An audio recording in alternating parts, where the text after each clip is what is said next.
సిగ్గులేదే జీడిగింజ అంటే నల్లగున్న నాకేం సిగ్గు అన్నట్టే ఉన్నదట సీఎం రేవంత్ రెడ్డి సారు పనితనం కూడా. సీఎం సారు సిగ్గు గురించి మాట్లాడింది ఎవరు?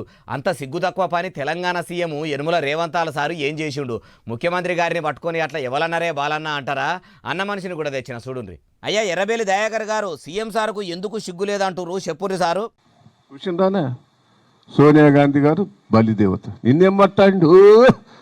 అమ్మ అమ్మ అమ్మ అమ్మ సిగ్గు లేదు బిడ్డ, నిన్ను ఢిల్లీకి రాణిస్తలేరు, 30 సార్లు పోయిండ్రు, ఇంటికి కూడా రాణిస్తలేరు, సిగ్గు లేదు నీకు?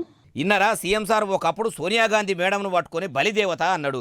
ఇవాళ తెలంగాణ ఉద్యమకారులను పొట్టన పెట్టుకున్న ఆ మహాతల్లి అమ్మెట్లా అయ్యింది. అట్లా అనేందుకు సిగ్గుండాలే. రేషన్ గల్ల తెలంగాణ గడ్డ మీద పుట్టిన పౌరుషాల రెడ్డి బిడ్డే అట్లా గాంధీంటి కోడలను జోకుడు ఏందో, అమ్మా అమ్మా అనుకుంటా భజన చేసుడేందో. మాటలు మార్చుట్ల ముఖ్యమంత్రి రేవంతాల సార్ తర్వాతనే ఎవ్వలైనా అన్నాడు. ఇప్పటికి 30 సార్లు ఢిల్లీకి పోయిన సీఎం సార్ను ఇందిరమ్మ కోడలు ఇంట్లకు కూడా అడుగు పెట్టనిస్తలేదట. అయ్యా సీఎం గారు, మరి కారు పార్టీ మాజీ మంత్రి దయాకర్ రావు సారు అన్నది నిజమేనా? ఇప్పటిదాకా 3 మాటల సోనియమ్మను తెలంగాణకు తెస్తామని తెగ చెప్తిరి, కానీ ఆ మేడం ఎందుకు రాలేదు? మీకు కాంగ్రెస్ లీడరు రేవంత్ రెడ్డిగా కాకుండా తెలంగాణ ముఖ్యమంత్రిగా కూడా మర్యాద ఇస్తలేరా ఎట్లా? మీకు ఢిల్లీలో ఎంత పతార ఉందో ప్రజాపాలన విజయోత్సవాలు చేసుకుంటా ప్రజలు పన్నుల రూపంలో గడుతున్న పైకంతోనే జీతం తీసుకుంటున్నా మీరే చెప్పాలా సార్ అంటుర్రు ఈ ముచ్చటిన్నోళ్ళు.